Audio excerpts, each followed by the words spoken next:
আসসালামু আলাইকুম রহমতুল্লাহি ওবরকাতুহু। সম্মানিত দর্শক, রাজনীতির যে রাজচক্র, ভাগ্যচক্র, যেটি আকাশ থেকে নিয়ন্ত্রিত হয়, অবশ্য দৃষ্টে মনে হচ্ছে যে আবার এই রাজচক্র উল্টো পথে ঘোরা শুরু করেছে। আপনারা যদি গত ১৭ মাসের এই যে রাজনীতির যে পট পরিবর্তন, রাজনীতির স্রোত, বিভিন্ন পক্ষে বা বিপক্ষে যে জনজোয়ার, এগুলো যদি লক্ষ্য করেন আপনি দেখবেন যে বাংলাদেশের একটি ঘটনা, ইতিবাচক একটি ঘটনা, কোনো আবেগ, রাজনীতির জোয়ার বা সম্ভাবনা, এর কোনোটি কোনো ব্যক্তির বা কোনো দলের কর্ম দ্বারা সৃষ্টি হয়নি। অদ্ভুত অদ্ভুত সব ঘটনা ঘটল এবং একটা নতুন নতুন পরিস্থিতি তৈরি হলো। অবস্থা দৃষ্টে মনে হচ্ছে যে আসমান থেকে কেউ হয়তো কোনো কিছু নড়াচড়া করাচ্ছে এবং রাজনীতিতে বাংলাদেশের ময়দানে যা কিছু ঘটছে, এখানে ব্যক্তির চাইতে পারিবারিক বিষয় বা পারিবারিক বিষয়ের চেয়ে রাজনৈতিক বিষয় কিংবা অন্য কোনো যে দেশি বিদেশি চক্র, তাদের যে এখানে লীলা খেলা হচ্ছে, সেই লীলা খেলার চাইতে প্রাকৃতিক যে কারণগুলো সেগুলো বেশি ঘটছে। আপনি বুকে হাত দিয়ে একবার একটু চিন্তা করুন যে আওয়ামী লীগের পতন বা শেখ হাসিনার যে বাংলাদেশ থেকে দিল্লি গমন, এটা আপাত দৃষ্টিতে আমরা গণ অভ্যুত্থানকে মনে করি, কিন্তু যদি ৫ তারিখ দুপুর পর্যন্ত আপনি যারা রাজপথে ছিলেন তাদেরকে জিজ্ঞাসা করুন এবং আপনি যা দেখেছেন সেটির সঙ্গে মেলান, মনে হবে যেন স্বয়ং আল্লাহ রাব্বুল আলামিন ঘটনাটা ঘটিয়ে দিয়েছেন। এখন এই ঘটনা কি আলটিমেটলি জনতার পক্ষে যাবে, নাকি ঘুরে ফিরে আবার আওয়ামী লীগের পক্ষে যাবে, নাকি বিএনপির পক্ষে যাবে, নাকি যে ইসলামিক দলগুলো জামাতের নেতৃত্বে ঐক্যবদ্ধ হওয়ার চেষ্টা করে যাচ্ছে টিল নাও, আজকের দিন পর্যন্ত, সেখানে জামাতের মাধ্যমে একটি নতুন রাজনীতির ইতিহাস রচিত হবে, এটা আমরা বলতে পারছি না। কেন বলতে পারছি না? প্রায় প্রতিদিনই একটার পর একটা ঘটনা ঘটে যাচ্ছে এবং গতকালকের ঘটনার ফলে আজকে যে পরিবেশ এবং পরিস্থিতি তৈরি হচ্ছে, এটি মুহূর্তের মধ্যে উল্টে যাচ্ছে। যেমন ধরুন, আগস্ট মাসের ৫ তারিখে ডক্টর মোহাম্মদ ইউনূস তখনও দেশের বাইরে। তো উনার কপালে যে রাজটিকা আছে আমরা এটা জানতাম না। আবার উনি যাদেরকে মনোনয়ন দিয়েছেন, যাদেরকে উপদেষ্টা বানিয়েছেন, এ সকল মানুষদের কপালে যে রাজটিকা ছিল তা আমরা কেউ কল্পনাও করতে পারিনি। যেমন ধরুন, ছাত্রদের মধ্য থেকে ২ জন উপদেষ্টা হলেন, অন্যান্য যারা হলেন, ওনারা কেউ আগস্ট মাসের ৫ তারিখে কল্পনা করতে পারেননি যে শেখ হাসিনার পতন হবেন এবং তারা মন্ত্রী মিনিস্টার হবেন, কিন্তু ঘটনা ঘটে গেল। এবং টানা প্রায় ৪ থেকে ৫ মাস যাবৎ সব কিছু গ্রহ নক্ষত্র ডক্টর মোহাম্মদ ইউনূস এবং তার পারিষদবর্গের অধীনে রইল। এরপর সৌভাগ্যের যে চাকা, এটি জামাতের পক্ষে চলে গেল ২০২৫ সনের জানুয়ারি থেকে। স্কুল, কলেজ, মাদ্রাসা, পথ, ঘাট, মাঠ, শিক্ষালয় থেকে শুরু করে সব জায়গাতে শুধু জামাত এবং জামাত, এবং এটির দুটো অংশ। প্রথম অংশ হলো এনসিপি আর নেপথ্যে জামাত। এভাবে চলল প্রায় ৪ থেকে ৫ মাস। তারপর শুরু হলো একটা হযবরল অবস্থা। ২০২৫ সনের মে মাস থেকে একটা হযবরল অবস্থা। এই বিভিন্ন ইউটিউব থেকে নানা রকম গরু জবাই, জিয়াফত এগুলো চলতে থাকে। তারপর বিএনপি নানা রকম প্ল্যান করতে থাকে, প্রোগ্রাম করতে থাকে এবং আজকেই মনে হলো যে সরকারকে তারা ফেলে দেবে, এই এশরাক মানে নগর ভবন দখল করে, এই আরেক পার্টি এসে মানে কি একটা বিতিস্থির অবস্থা। তো সেই অবস্থার মধ্যে যখন তারেক রহমান সাহেব এবং ডক্টর মোহাম্মদ ইউনূসের যে লন্ডন বৈঠক সেটা হলো, এরপরে আরও এলোমেলো হয়ে গেল।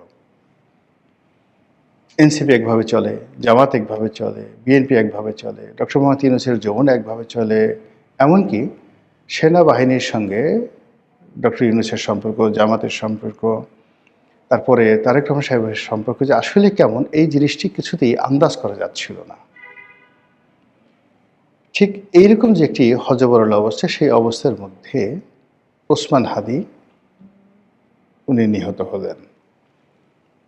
ওসমান হাদী নিহত হওয়ার পর সবাই বলে এই পুরো যে পরিবেশ পরিস্থিতি, মানে হত্যাকাণ্ডের পর যা কিছু ঘটেছে তার পুরোটাই জামাত এবং এনসিপির ফেভারে গিয়েছে। কিন্তু ওভার অ্যাক্টিং করতে গিয়ে তারা যে বিষয়গুলো তারা ফেভারে আনতে পারতো, সেই জিনিসগুলো তাদের জন্য বুমেরাং হয়ে গেছে। যেমন ডেইলি স্টারের আক্রমণ, প্রথম আলোর আক্রমণ, এটাকে আসলে হজম করা যায়নি। তো এই অবস্থা যখন চলছে, ঠিক সেই সময়টাতে নাটকীয়ভাবে জনাব তারেক রহমান সাহেব ঘোষণা দিলেন তিনি বাংলাদেশে আসবেন।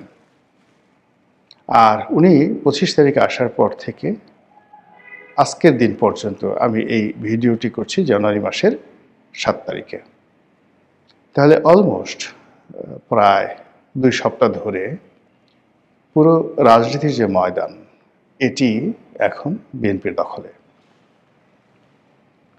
বাংলাদেশে এখন বিএনপির যে গ্রহ নক্ষত্র, আজকের দিন অনুযায়ী মনে হবে যে এখনই নির্বাচন হয়ে যাওয়া উচিত, এবং তারেক রহমান সাহেব এই মুহূর্তে বাংলাদেশের প্রধানমন্ত্রী। তিনি যেখানে যাচ্ছেন, সানাই বাজছে, নহবত বাজছে, তার কাছে যারা যাচ্ছেন তাদেরকে একজন প্রধানমন্ত্রীর সঙ্গে দেখা করতে যে রাষ্ট্রীয় প্রোটোকল রক্ষা করতে হয়, যে সিকিউরিটি পাস নিতে হয়, বা যে ধরনের যাকে বলা হয় সতর্কতা অবলম্বন করা হয়, যারাই সেখানে গেছেন, হাজার হাজার কোটি টাকার মালিক যমুনা গ্রুপের চেয়ারম্যান, সাবেক এমপি, সাবেক মন্ত্রী সালমা থেকে শুরু করে তার দলের যারা একেবারে আপনজন, তারা যারা সহযোগী রয়েছেন, সেটা ভিপি নুরুল হক নুরু বা অন্যান্য যারা, মাহমুদুর রহমান মান্না, যারা দেখা করেছেন, সবাইকে একই প্রক্রিয়ার মধ্যে দিয়ে যেতে হয়েছে। অ্যাজ ইট ইজ তারা একজন প্রধানমন্ত্রীর সঙ্গে দেখা করছে। এই যখন চলছে, তখন সারা বাংলাদেশের কিছু কিছু এলাকাতে কিছু বিচ্ছিন্ন ঘটনা ঘটে যাচ্ছে। বিচ্ছিন্ন বললাম এই কারণে যে স্বয়ং বিএনপি নেতা জনাব সালাউদ্দিন আহমেদ তিনি বলেছেন যে কাউরান বাজারে যে স্বেচ্ছাসেবক দলের একজন নেতা গুলিবিদ্ধ হয়ে মারা গেছেন, এটি বিচ্ছিন্ন কোনো ঘটনা, এর সঙ্গে কোনো চক্রান্ত জড়িত নেই। কিন্তু বিএনপি নেতারা এটা মানতে রাজি নন। অন্যদিকে জনাব ওসমান হাদীর যে হত্যাকাণ্ড, সেটিকে কেন্দ্র করে একটি চার্জশিট দেওয়া হয়েছে, এবং সেই চার্জশিটে যে সকল ব্যক্তিকে আসামি করা হয়েছে এবং যে কাহিনী, যে ঘটনা সেখানে বর্ণনা করা হয়েছে, এতে করে ওসমান হাদীর পরিবার আরও বেশি বিক্ষুব্ধ হয়ে পড়েছে, এবং তার যে সংগঠন ইনকলাব মঞ্চ, তারা কোনো অবস্থাতেই এই চার্জশিটের বয়ান মানতে পারছেন না। তারপর চট্টগ্রামের যে একটি এলাকা রয়েছে ফটিকছড়ি, রাউজান, এই এলাকাগুলো মূলত সালাউদ্দিন কাদের চৌধুরী পরিবারের একছত্র আধিপত্য। তো সেখানে গিয়াস কাদের চৌধুরীকে বাদ দিয়ে যাকে মনোনয়ন দেওয়া হয়েছে, চট্টগ্রাম উত্তর আওয়ামী লীগ বিএনপির একজন নেতা গোলাম আকবর খন্দকার, এটাকে নিয়ে পুরো চট্টগ্রাম উত্তাল। তার প্রেক্ষিতে হোক বা অন্য যে কোনো কারণে হোক, সেখানে এই রাউজান, ফটিকছড়ি, এই বিস্তীর্ণ এলাকাতে যেখানে চৌধুরী পরিবারের আধিপত্য রয়েছে, এই জায়গাটিতে একজন নেতা খুন হয়েছেন। এর বাইরে রাজশাহী, চাঁপাইনবাবগঞ্জ থেকে শুরু করে বিভিন্ন এলাকা থেকে যে সকল খবর আসছে, সেই খবরগুলোকে আপনি যতই বিচ্ছিন্ন বলার চেষ্টা করেন, কিন্তু একটির সঙ্গে অপরটি যদি মিলিয়ে দেন, তাহলে আপনি বুঝতে পারবেন যে বিএনপির ভাগ্যাকাশে যে সৌভাগ্যের পূর্ণিমার চাঁদ এই গত 15 দিন ধরে আলোক বর্ষণ করছিল, প্রভা দিচ্ছিল, প্রভা বিকিরণ করছিল, সেটি থমকে গেছে। এখন নানা জনে নানা কথা বলার চেষ্টা করছেন, মুখ ফুটে অনেকে বলছেন, আর অনেকে বুক ফেটে যাচ্ছে কিন্তু বলতে পারছেন না। এরই মধ্যে আন্তর্জাতিক অঙ্গনে দুটো ঘটনা ঘটল, ইউরোপ কেন্দ্রিক এবং ল্যাটিন আমেরিকা কেন্দ্রিক। ইউরোপে অ্যান্টার্কটিকার মতো করে একটি বরফ আচ্ছাদিত অঞ্চল রয়েছে, গ্রিনল্যান্ড, যেটি ডেনমার্কের সম্পত্তি দীর্ঘদিন ধরে, এবং এটার সঙ্গে ইউরোপের যাকে বলা হয়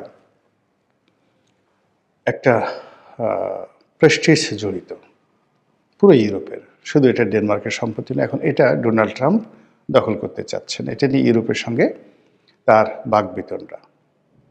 এরপর ল্যাটিন আমেরিকাতে যদি যান বা দক্ষিণ আমেরিকাতে যদি যান, সেখানে ভেনেজুয়েলার প্রেসিডেন্টকে ধরে আনার পর মার্কিন যুক্তরাষ্ট্রে যা কিছু হচ্ছে, যুক্তরাষ্ট্রের বাইরে যা কিছু হচ্ছে, এবং পুরো ল্যাটিন আমেরিকাতে যা কিছু হচ্ছে, ব্রাজিল থেকে শুরু করে বড় বড় দেশগুলো যেভাবে আমেরিকার সাম্রাজ্যবাদের বিরুদ্ধে ফুঁসে উঠেছে, অবস্থা দৃষ্টে মনে হচ্ছে যে মাদুরোর বিষয়ে যুক্তরাষ্ট্রকে এটা সমঝোতায় যেতে হবে এবং তাকে পিছু হটতে হবে। আর এই মাদুরোর এই ঘটনার সঙ্গে সঙ্গে মিস্টার ডোনাল্ড ট্রাম্প নতুন করে ভারতের উপর খড়গ স্থাপন করেছেন। গত 1 বছর ধরে ভারতের সাথে সম্পর্ক স্থাপন, পুনঃস্থাপন, সম্পর্ক নষ্ট, এগুলো নিয়ে নানা রকম নাটক হয়েছে। সেই নাটকের প্রেক্ষিতে ডোনাল্ড ট্রাম্পও চেষ্টা করেছেন, মিস্টার নরেন্দ্র মোদীও চেষ্টা করেছেন, কিন্তু শেষ অবধি হয়নি। এর কারণ হলো স্বার্থের যে বিষয়টি, এটি উভয় পক্ষের জন্য জীবন মরণ সমস্যা। ভারতের অর্থনীতি এখন যেভাবে রাশিয়ান তেলের উপরে নির্ভর করছে, আমেরিকার দাবি মতো কোনো অবস্থাতেই তারা রাশিয়ার তেল কেনা বন্ধ করতে পারে না।